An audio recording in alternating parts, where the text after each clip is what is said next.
Let's talk about the Steelers, the quarterback position, and what this team should be doing moving forward in free agency and in the NFL draft. Now, the biggest question mark is the quarterback position with this team. Will Mason Rudolph come back? And if he does come back, will he have a true shot of being a starting quarterback with this team? Or will they draft a quarterback in the NFL draft? Or will they try to go out there and trade for a guy like a Justin Fields, or just try to get some things going in that direction?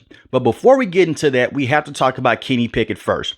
Kenny Pickett was not able to finish out this season. He got hurt with an ankle injury against the Arizona Cardinals, and it was a bad season for Kenny Pickett. He only had 6 passing touchdowns to 4 interceptions. In 2 years, he's only played 25 games. He sat down majority of his rookie season behind Mitch Trubisky, who has been released from this team, and Big Chucks as well. Big Chucks is the offensive lineman with this team. Omar Khan came in and said, hey, let's save some money. But in 25 games for Kenny Pickett, he only has 13 passing touchdowns to 13 interceptions. Matt Canada was a horrible offensive coordinator. I do want to see how Kenny Pickett will fare with a better offensive coaching philosophy. You had Coach Faulkner and Coach Sullivan come in, combine their heads to try to get some things going in the right direction. And then you also now have Arthur Smith being the brand new offensive coordinator with this team. He fits with Mike Tomlin once, a guy that's going to go out there, prioritize running the football with Jalen Warren and Najee Harris and working to play action. The problem that I have with Arthur Smith, he was a terrible play caller with the Atlanta Falcons. He was horrible. But he was also the head coach. When he was with the Tennessee Titans, he did a lot of good things with that team. He made Ryan Tannehill look like a very good quarterback in the NFL. He had A.J. Brown as a valuable option as well, who was one of the best wide receivers in the game. And he had Derrick Henry. Najee Harris has a similar skill set to Derrick Henry. No way am I calling him Derrick Henry, but Najee Harris has had over 1,000 yards rushing every single season in his career. A very good running back with this team. And you also have Jalen Warren as well, who has a lot of pop to his game. He's the more explosive running back, while Najee Harris is going to pack the punch. You have to go out there and slow down the game with Kenny Pickett. Mike Tomlin already came out and say, hey, he's going to be the starter, but we want to bring in more competition. Whether that's Mason Rudolph, you talk to a guy like Russell Wilson, or you try to go get Kirk Cousins. I don't see this team trying to get Kirk Cousins. I'm going to knock that down right now. That's a lot of money, and the Steelers do not have enough money to go out there and pay someone like a Kirk Cousins, and it makes 0 sense to go out there and get a guy like Kirk Cousins. Mike Tomlin said he wanted competition for Kenny Pickett. He didn't say that he wanted a guy to go out there and blow him out the water. And I do believe that Kirk Cousins can come in, he'll be a solid quarterback, but he won't be able to get you to the Super Bowl. And that's the ultimate goal for this team. You have ownership now coming out and making statements saying, hey, what is going on here? We haven't had a playoff win since 2016, and I'm sick of it. But this team can only go as far as Kenny Pickett can take them if he will be the starting quarterback. And Kenny Pickett, the last time we saw him in a healthy game against the Cincinnati Bengals, he did look good. He was 24 for 33 on the day, 278 passing yards, 0 passing touchdowns, which is a big problem with him because he doesn't throw those many touchdowns, and 0 interceptions. He's only had 1 game in his career with over 300 yards passing, and that was against the Buffalo Bills. That was over a year ago. He was 34 of 52. If you have 52 pass attempts, you better throw for over 300 passing yards. For 327 passing yards, 0 touchdowns, and 1 interception that was not on him in that game. And you look at the Steelers offense, they're 24th in passing offense, but 13th in rushing offense. A lot of the bad play calling definitely hurt Kenny Pickett and the offense, but Kenny Pickett has to be better. When you have a 42% completion rating versus man, and that's ranked 39th in the NFL among all qualified quarterbacks, that's terrible. But against zone coverage, he has 68% completion rating. That's 13th in the NFL. He struggles a lot against that press man coverage, and he struggles a lot against the blitz. There are some redeemable things about Kenny Pickett, but right now he does not look like a franchise quarterback with this team. He gets banged up a lot. He got knocked out of games his rookie season dealing with concussions. He had some rib injuries this season when he played against Tennessee Titans. He's missing easy layup throws. They have to go out there and try to get another quarterback. I think Russell Wilson will be in play because Russell Wilson's not going to demand a lot of money. If the Denver Broncos cut him, he is still going to be owed a lot of money by the Denver Broncos. So he can sign for a veteran minimum. You can bring him in and he can push Kenny Pickett to that next level to try to see if he's that right guy or not. And if Kenny Pickett's not the right guy, you have Russell Wilson at the quarterback spot. You could bring back Mason Rudolph. And the offense did look better with Mason Rudolph, but he didn't have Matt Canada calling plays. You had different variety of passing plays with Mason Rudolph. Mason Rudolph came in against Cincinnati Bengals. They won that game 34-11. He was 17 to 27 on the day, 290 passing yards, 2 passing touchdowns against the Seattle Seahawks. 30 to 20. They won that game 30-23. He was 18 to 24, 274 passing yards, 0 passing touchdowns, 0 interceptions. And against the Baltimore Ravens in a bad rainy game against majority of their backups, they won that game 17 to 10. He was 18 to 20 for 152 passing yards, 1 passing touchdown. The one thing that Mason Rudolph did better than Kenny Pickett, he gave the wide receivers a chance, and so did the play calling as well. I'm just hoping that Arthur Smith can come in, be a better play caller than Matt Canada. And Matt Canada was one of the worst offensive coordinators I ever seen. But if Arthur Smith can come in and just get Kenny Pickett to that next level, that's all you can ask for. I don't know if Kenny Pickett is the guy. I can't say for sure that he is. I can say that all the signs are showing that he is not going to be the guy. We haven't seen a quarterback only have 13 passing touchdowns to 13 interceptions in 25 games come back and become the guy. Kenny Pickett right now seems like he's just a high-end backup in the NFL, and at certain moments and times against some of the tougher defenses in the NFL, he looks like a low-end backup at times. But something that's very interesting, he is 14-10 as a starter with this team. He has 7 game-winning drives. 7. That is impressive. You can say that's more of a team stat. His record is more of a team stat because a lot of his touchdowns come from short yardage. It comes from TJ Watt making some crazy plays. I'm going to talk about him in just a couple minutes. It comes from him making crazy plays, Mika Fitzpatrick making crazy plays, or Alex Highsmith. Let's go back a couple months ago when they defeated the Cleveland Browns on that Monday night. He was put into a lot of good situations because of the defense. But I do want to see how Kenny Pickett will look with a brand new offensive play caller. But you cannot have him just be the only valuable option next season at the quarterback spot. That's all I'm saying. I look at the offensive line as well. They need to address something here. Broderick Jones is a true left tackle. They switched him to right tackle. He allowed 5 sacks and 34 pressures at right tackle. He's not a right tackle, guys. I don't know what the Steelers are thinking. They're trying to integrate Dan Moore Jr. No. Dan Moore Jr. is a guard at best. You need to draft another tackle.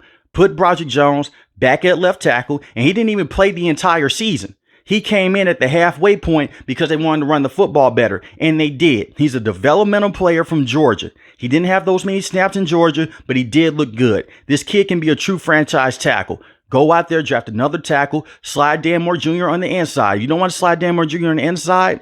That's fine.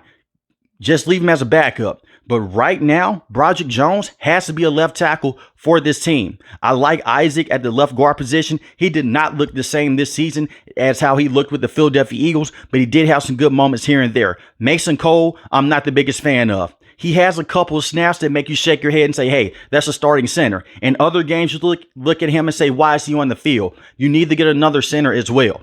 They still need to go out there and work and improve on the offensive line, but the offensive line is not as bad as some people think. Kenny Pickett needs to get rid of the football quicker, and he needs to go out there and run some quick game as well. And that's one more thing about Kenny Pickett. You have to go out there and slow down the game for him by continuing to run the football and just do some short check-off routes here and there. Because right now, he can't consistently throw those deep shots down the field. He's only had 1 multiple passing touchdown game in his career, and that was against the Las Vegas Raiders. He had 2 passing touchdowns, and that's enough for Kenny Pickett. I'm not going to speak about him anymore in this video because we're already 8 minutes in. But when you look at the rest of this roster, they're very good. I mentioned this before. Najee Harris has been a tank with this team. A very good running back. The kid's a beast. 1,035 rushing yards. That was 7th in the NFL in rushing and 8 rushing touchdowns. He averaged 4 yards a carry. Jalen Warren, 784 rushing yards, 4 rushing touchdowns. He averaged 5 yards a carry. Get those guys in space and continue to use that 2-back system. I love Pat Freiermuth.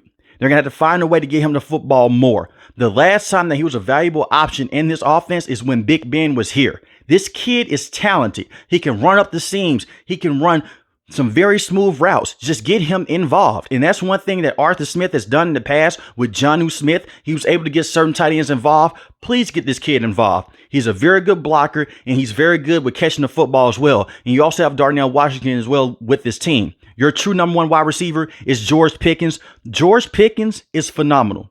We saw him how he can look when he's fully unlocked.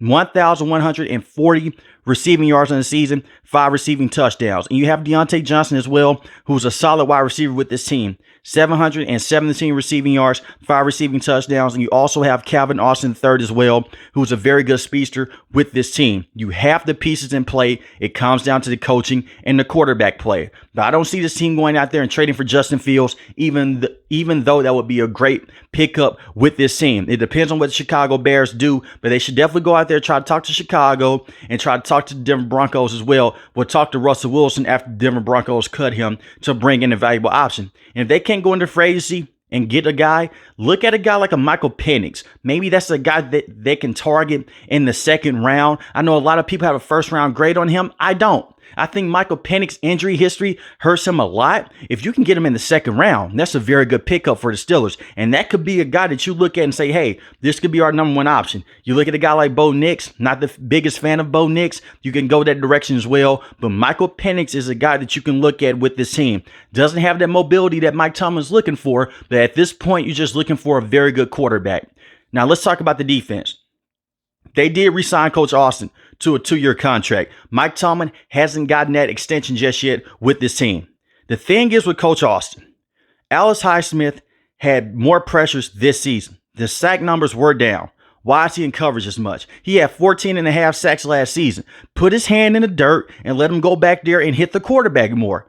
I was very upset with how Coach Austin used him this season. And I understand he flips TJ Watt back in coverage as well. Alex Highsmith is that guy. 14.5 sacks last season. If you give him more pass rushing opportunities, there is no reason why he can't benefit off the success that TJ Watt was having this season. Let both of those guys just rush the quarterback a little bit more, especially Alex Highsmith. I think Coach Austin is a decent defensive coordinator. I'm not going to say that he is great. There are definitely worse defensive coordinators out there. We will see how he fares moving forward. But this season was a very good season for Coach Austin because his defense kept this team in a lot of games for the first half of the season. And Alex Highsmith has 7 sacks on the season, 2 forced fumbles, and 2 interceptions. Phenomenal player with this team. And I do want to talk about TJ Watt here. 19 sacks, 4 forced fumbles, 1 interception. How the hell did he not win Defensive Player of the Year? I understand Myles Garrett was statistically on one of the best defenses in the NFL. The best defensive player is TJ Watt. I don't care what that clown Michael Parsons says. TJ Watt is the best defensive player. I don't care about this. Tight ends don't follow him. I have seen it with my own eyes. It was 3 men trying to block him, and he still got to the quarterback multiple times in the game. And it's not like he's playing alongside just a great pass rusher. Alex Highsmith is very good. When I say a great pass rusher, it's not like they have another Myles Garrett on this side. And Alex Highsmith is very good. Without TJ Watt, this Steelers defense is not good. With TJ Watt, they're a top 10 unit, hands down. He should have won Defensive Player of the Year. And in my opinion, he is the Defensive Player of the Year. No disrespect to Myles Garrett. He's a beast. But as long as you have TJ Watt on the field, the Steelers are going to be a contender.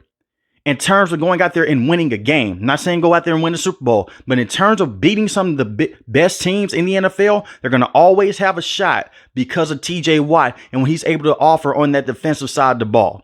That is how good he is. Don't believe me? Look at what he did against the Cleveland Browns. Look at what he did against the Los Angeles Rams. The kid is phenomenal. Should have won Defensive Player of the Year. He should have 3 Defensive Players of the Year, in my opinion. Just to understand what the NFL is on. But you have 2 very good pass rushers with this team. Cameron Hayward won Walter Payton Man of the Year. Shout out to him. Great guy overall. His career is definitely winding down. He's not the same defensive tackle. Very good against the run. Did not have those pass rushing numbers this season. But that's okay. Keanu Benton is a very good young player with this team. I expect for him to get 6 or 7 sacks next season and to also come in and possibly be that replacement for Cameron Hayward. That kid is phenomenal. Only 1 sack on the season, but 2 forced fumbles, and he was generating a lot of pressure towards the middle of that defense. The kid is special, and that's one of those Omar Khan guys. Those are one of those Omar Khan draft guys you look at and say, hey, we're starting to see what he can do right here. Omar Khan can be a very good general manager with this team. He's going to have to come in and fix some things on the offensive end. But right now, defensively, I see where he's going. And I love those pickups. They're going to also have to go out there and get a linebacker as well. Cole Holcomb looked very good. Unfortunately, he hurt his knee against the Tennessee Titans. Quan Alexander brought a lot of intensity to the defense. Unfortunately, he tore his Achilles. So you had to depend on guys like Miles Jack to come in and help out your defense in the middle of your defense, and the same with Landon Roberts as well. They have been able to fully solve that middle linebacking spot since Ryan Shazier went down. And that's one thing that I am worried about with this team. You have to go out there in the NFL draft or through free agency, get the best linebacker available, plug them in. Do not be surprised the team does not go out there. Do not be surprised the team goes out there and they draft a linebacker in the middle of that defense in the first round to go out there and help out these guys, because that's a sore spot for the Steelers. You can say, well, they have Cole Holcomb, give him another chance. He's suffered 2 massive knee injuries now, one with the Washington Commanders and now one with this team. I'm worried about that moving forward, because usually when linebackers suffer knee injuries, they don't get better and their speed doesn't come back the same. And he was flying all over across the field when he was fully healthy with the team. He looked very good. I just don't have confidence in his body holding up. And when you're depending on a guy like Quan Alexander, very good football player, he's injury prone as well. You're going to say put a Landon Roberts out there to be the break glass in case of emergency guy? No. Go out there, get another young linebacker in the second and third round and get some things going. Expect for them to do that in the NFL draft or free agency. They're definitely going to try to go out there and get a linebacker as well. When I look at the secondary, they need help. I think Joey Porter Jr. can be a very good cornerback with this team moving forward. In the last 5 games, he looked very good. I mean, he looked very good as a whole. The thing is, with him early on, he was dealing with a lot of holding penalties, and what rookie cornerback doesn't. I just want him to be better moving forward, especially in man coverage. He has the length, he has the speed to do so at times. The one thing I do worry about, you're going against guys like Zay Flowers, Jamar Chase, and T. Higgins in this division, and Amari Cooper. You have to sell down that secondary. Patrick Peterson was horrible. Patrick Peterson looked bad at times. Brandon Ayuk gave him a lot of problems. He looked better at safety. The thing is with Patrick Peterson, you can't cut him to save a lot of money. He's definitely in the back end of his career. He's not the same Patrick Peterson as he was with the Arizona Cardinals or even with the Minnesota Vikings a season ago. A solid veteran to have in the locker room. As far as on the field, you don't want him there. Levi Wallace has some big moments in the last 2 to 3 games. And the thing is with the Steelers, they said they'll love to have him back. We'll see. He's a number 3 corner at best. He's not a true number 1. And when he's a number 2 option, you do get burned. They have to go out there and get another cornerback with this team. I can see them bringing back a guy like Levi Wallace and just putting another sub piece at the cornerback position. They basically just been patching up the entire secondary for majority of Mike Thomas' tenure with this team. They haven't had a true lockdown corner in years. You potentially have that in Joey Porter Jr. I hope that he can be that guy. DeMonte Casey is a solid safety with this team. He did miss some games when he knocked Michael Pittman Jr. out of a game. It is what it is. One of those suspensions that you look at and just shake your head. Minkah Fitzpatrick missed a lot of time this season, dealing with injuries. Wasn't that same playmaking safety this season because of those injuries. But we know that Minkah Fitzpatrick, when he's fully on, he's one of the best cover safeties in the NFL. So I'm not worried about their safety spots. They just have to go out there and get better cornerbacks with this team. The pass rush is there. The linebackers are solid when they're healthy. The thing is, they can't stay healthy. Overall, the Steelers' success depends on Kenny Pickett. That's it, and it depends on that quarterback position. But my things are this. Look out for names like Justin Fields, which seems like it is unlikely, but anything is possible depending on what the Bears do with that first overall pick. And also look out for a guy like a Michael Penix Jr. or a guy like a Bo Nix. That's all I can say. You cut Trubisky, Omar Khan deserves a standing ovation for that because Mitch Trubisky was horrible. And I understand his touchdown ratio was better than Kenny Pickett, but he missed more passes than Kenny Pickett. And to be honest, in my opinion, he's just worse than Kenny Pickett on the eye test. He was just terrible. So just get off of him was amazing to see. Bring back Mason Rudolph if you can, but I don't think that Mason Rudolph is a franchise guy with this team. And to be honest, I don't think Kenny Pickett is a franchise guy either. You look at how good Mason Rudolph played towards the end of the season. A lot of Steeler fans right now are saying, hey, let's go with Mason Rudolph over Kenny Pickett. But you have to realize this as well. Kenny Pickett was playing with Matt Canada majority of this season and for all of his career. Let's see what Arthur Smith can do. I'm willing to give Arthur Smith this shot, but we'll see. And I don't want to see coaches get fired because of bad quarterback play. Matt Canada just had a horrible system. If Kenny Pickett's coming out here next season and he's not able to make the right passes, I'm not going to blame Arthur Smith. I'm not going to blame Mike Tomlin. I'm just going to blame Kenny Pickett. That's just how it is. And before I let you guys go, I will say this about the Steelers. This is make or break season right here next season. This is the first time you've heard ownership come out in the last couple of years and say this. They want to have playoff success. They're tired of getting bounced out in the first round. You haven't had a playoff win since 2016, and this is a golden franchise in the NFL, the first franchise to get the 6 Super Bowl championships.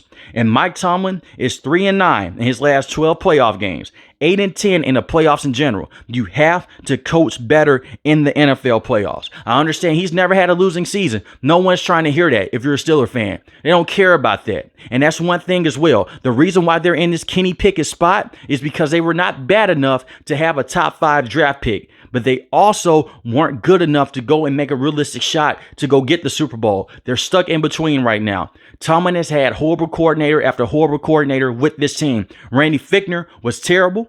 Matt Canada was just awful. Randy Fichtner was worse than Matt Canada. Some people forget that. Randy Fichtner was just awful. Matt Canada was terrible. And now you're bringing in Arthur Smith. We will see. And these are Mike Tomlin guys. And the defensive coordinators haven't been that great as well. Those are all Mike Tomlin guys. He is in decision of that. You can't put it on anyone else. So we will see what happens moving forward. But if they cannot make a deep playoff push this season that's coming up, expect for them to move off of Mike Tomlin. This has to be it. You have to do something after this if you can't make that long, realistic shot to getting to a Super Bowl or just getting to the AFC Championship. You just have to get out of the wild card spot. That's it. That's all you have to do. But we will see moving forward what the Steelers do. I will keep you guys tuned in on every Steeler move and every NFL move in the offseason. If you're new to the channel, hit the subscribe button. If you like the video, hit the like button. Most importantly, want each and every last one, guys, stay safe, stay positive. Thanks for watching the video, guys. God bless. Peace.